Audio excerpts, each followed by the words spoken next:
Ассалаумағалейкум, құрметті кәсіпкерлер. Менің бүгінгі Кайдзен жүйесі атты мастер-классыма қош келдіңіздер. Жалпы құрметті кәсіпкерлер, сіздерде мынандай проблема болып тұра ма? Сіз ойлаған табысыңызға жете алмайсыз. Не болмаса масштабтай алмай жатсыз. Сіздің мықты специалистеріңіз жұмыстан шығып жатыр. Не болмаса сізде текучка кадров. Кәдімгі қызметкерлер жұмыстан шығып жатыр. Бұның себептерінің ең басты себебі бұл жүйесіздіктен.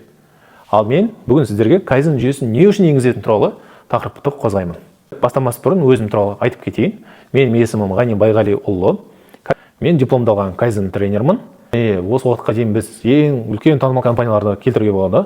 Алел Агро, Аржан, Булка, Скади, Төбе және тағы басқа кәсіптерді енгіздік. Мен қазақша Кайдзен кітабының авторы боламын.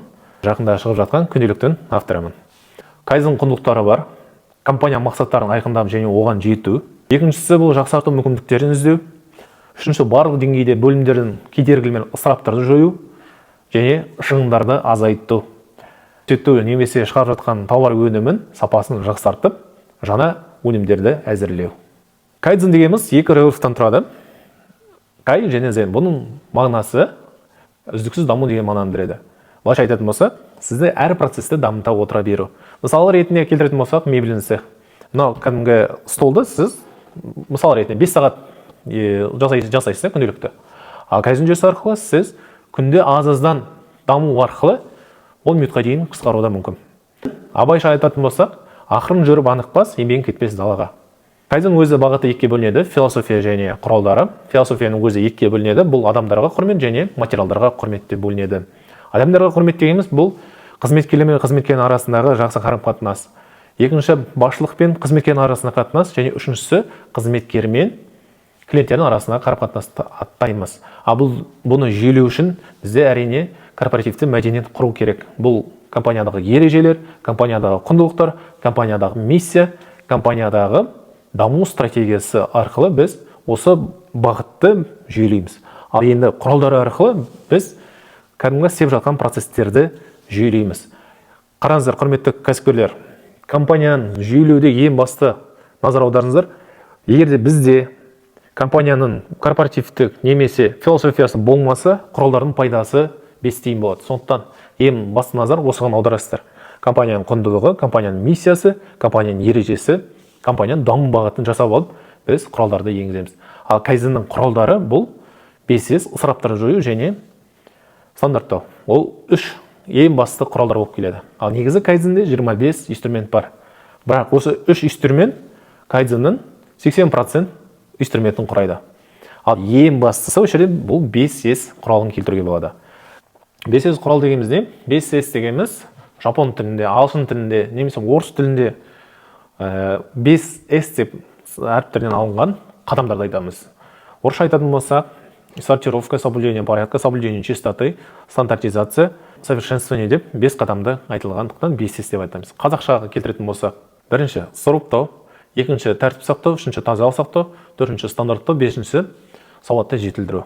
Негізгі мақсат 5S-те бұл тәртіп пен тазалық құралы. Егер сіз 5S жүйесін енгізсеңіз, Кайдзеннің 60% енгіздіңіз деп ойлай беріңіз. Бұл қалай жүйеге асады?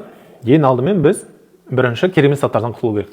Ол барлық жерде бар. Ол жұмыс столінде болуы мүмкін, не болмаса сіздің өзіңіздің кабинетіңізде болуы мүмкін. Сондықтан бізде керемет заттардан құтылу керек. Бұл жерде керемет дегеніміз ол қолданбайтын заттар болуы да мүмкін. Сондықтан оны шығарып тастау керек. Бірақ арасында керек болып қалады деген нәрсені біз арнайы бір жер жасап аламыз. Біз оны қызыл зона деп атаймыз. Сол жерге қойып қоямыз. Ал егер де ол зат ауырлау болып жатса, ол жерге 2 адам немесе 3 адам көмегімен ол затты көтеру керек болса, біз қызыл жіппен байлап қоямыз. Не болмаса арнайы карточка жасаймыз, бұны канбан деп атаймыз. Сол жерге жазып қоямыз. Қай жерде кім тапты, сол жерге жазып қойып, біз сол затты шығарып тастау керек болады. Және бұл жерде қараңыздар, 2 апта уақыт беріледі. 2 аптаның ішінде біз сол заттан құтылу керек, немесе сатып жіберу керек. Не болмаса ол затты басқа жерге қойып тастау керек. Екінші қадам тәртіпті сақтау. Әрбір зат өз орнында болу керек. Заттарды орын болған кезде тез табуға және ұзақ пайдалану үшін бізде әр заттың өз орны болу қажет болады.